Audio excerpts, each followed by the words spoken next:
Right, Aki Karim here. I'm here with Andy Aspinall, who has just got a big call for his son, Tom, in the heavyweight division. He's ranked number 4 in the UFC. A big fight coming up. Dangerous Russian opponent, Pavlovich. And it's come about like a whirlwind. You must be very excited, but are you nervous as well? I'm neither excited nor nervous. I don't think it's not happening yet. So usually it's just deadpan Aki for a couple of weeks because it might not happen. Something might go wrong again, which it does sometimes. So it's just training as usual, really. It feels like the MMA world. Obviously, we come from the boxing world, as you know. That's how we met. It feels like the MMA world moves at a faster pace, though. Things happen at a faster pace. It's a different business model, isn't it? You know, they set up in wherever they go for boxing, and they drive into town and do what they do, and then they ride out of town. The UFC's owned by a group of people, and they decide who fights who and when. And they ask you, do you want to fight? And if you take the fight, you take it, and if you don't, you don't. And they offer you 3 a year, and you know, you move on and you do that. You've no choice, really. You sign a contract. The preparation time here that Tom's had, though, to go into a big fight with a very dangerous banger, it's not ideal, though, is it? No, preparation time has been rank, really. You got the call on the Wednesday, so we've had Wednesday, Thursday, Friday, Saturday, Sunday, and then this week. So it's not enough to maybe prepare his body for kicks and punches, but he's always ready to go.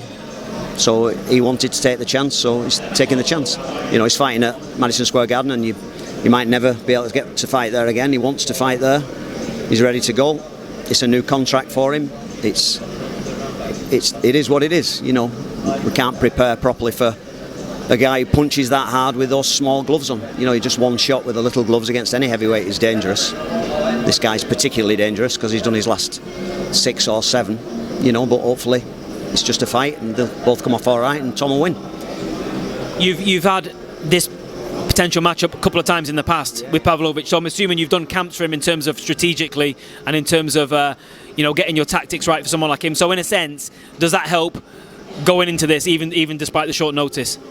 Yeah, it kind of does, I suppose. But the people who punch with a big right hand are going to punch with a big right hand, and the small gloves just make it really difficult to.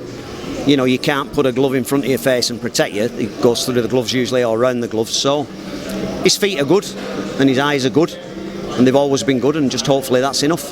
We have trained for him twice a few years ago, but you know, it's a guy with a big right hand and a good left hand as well. He's just staying out of the way, not getting caught, and trying to do what you do before that. We always try and train what Tom does well rather than what the other guy might do well.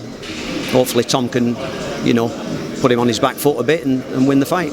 But it's just another fight, you know, just keep going. He's not been doing it a long time, Aki. You know, he's had about an hour and a bit in the cage. You know, this is not the pinnacle of his career. This is just the start, really. He wants to go on and do this for quite a while.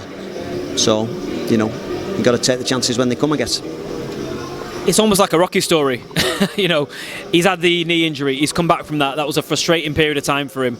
He's had short notice for this fight. He's in there against someone who many people regard as the most dangerous person in the UFC, the most dangerous heavyweight in the UFC. So it seems like it's stacked against him going into this fight. Is that the perfect conditions for a Rocky story?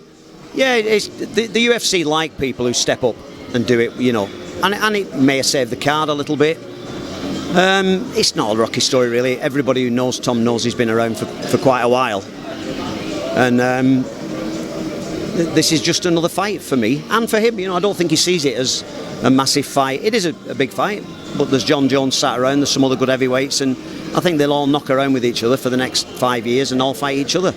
And that'll be good, and that'll sort it out. You know, it's so heavyweight MMA is so up, and you know, you lose 3 and you win 1 good one, you're back in the picture again. It's not like boxing where you have to have an unbeaten record. MMA is much more exciting, and I think the UFC see it for what it is.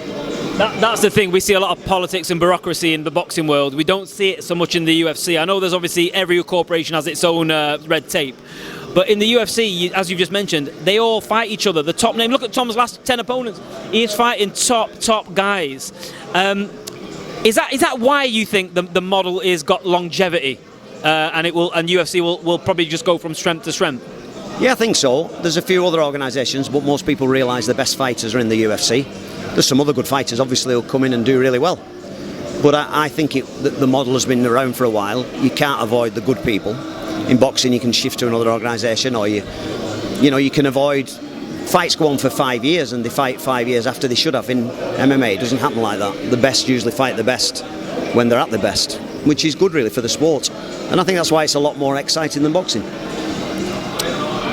This fight's been sanctioned as an interim world title fight. We were just talking air off camera about the fact that John Jones is likely to be out for anything between 8-9 months to even a year.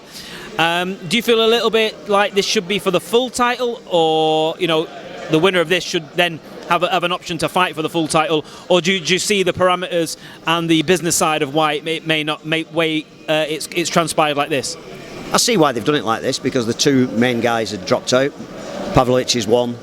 The other couple are tied up. Tom was available, so they called for Tom. I just think it's the way it is. It doesn't bother Tom. To me, an interim title, it's just another fight. If he wins the main title, that's great. It means more money. It means he can probably retire earlier. From me as a father, that he just likes doing the sport. I don't think it bothers him. I think if you asked him, he wouldn't say this was a particularly important. It's just another fight, and I think it's got to be treated as that. Yesterday he fought 5 big, tough heavyweights, one round after each other. That's really hard. He could have got knocked out then. The hard training's kind of done now. Hopefully he'll not get injured, and we'll do some light, sharp, quick stuff, and he'll be ready for the fight. But it's just another fight. Hopefully he'll be all right, and the other guy will be okay, and they'll both carry on and make a lot of money. With Sergei Pavlovich being, he's got a good all-round game, but he loves striking. Yep. Does that sort of, as our old friend Tommy Dix on the boxing channel used to say, if someone likes striking, you don't strike with them, you do other stuff.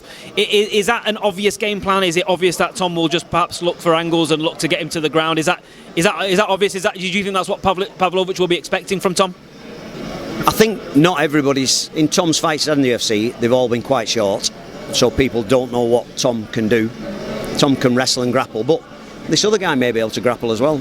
So we don't know. And it's really, it's a fight near enough. Boxing, they just use the hands.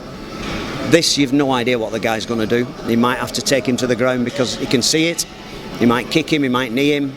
Anything can hurt him. Elbows might grab him. Anything can happen really in MMA. It's just different to boxing. So you can have a game plan. We haven't particularly got one. When he started, don't get hit. Don't let the guy lie on top of you, and try and win the fight. Yeah. And if you can knock him down, you win. If you can knock him down and get on top of him and punch him a lot, you win. If you can't punch him a lot and you can submit him, you win. So the idea is, it's back to basic self-defense. Don't get hit. And if you see something, take your chances and do it.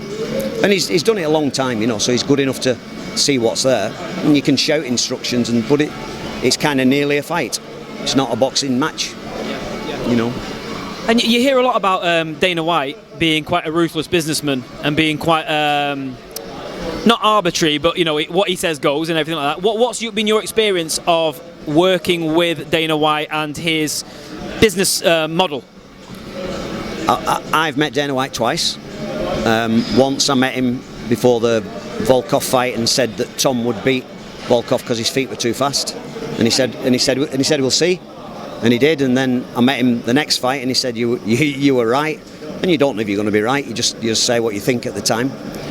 And we've dealt with Hunter Campbell, who's Dana's right-hand man, and he's been absolutely great. Had no complications at all. He's really straight. You ask him what you want, and he gives you, a standard. I don't think there's any trickery behind it. They're running a business, and they run a tight ship, and they do it well. Let's go forward a couple of weeks. Madison Square Garden, the main event. Tom gets his hand raised. How would you feel as a father about that? Tom gets his hand raised. He's got the interim heavyweight title. To me, honestly, I can't. It's just another fight. As long as he's all right, that's the main thing. If he's happy, I'm happy, and that's it. It's not about me. It's about Tom. So everything I want to do is for Tom.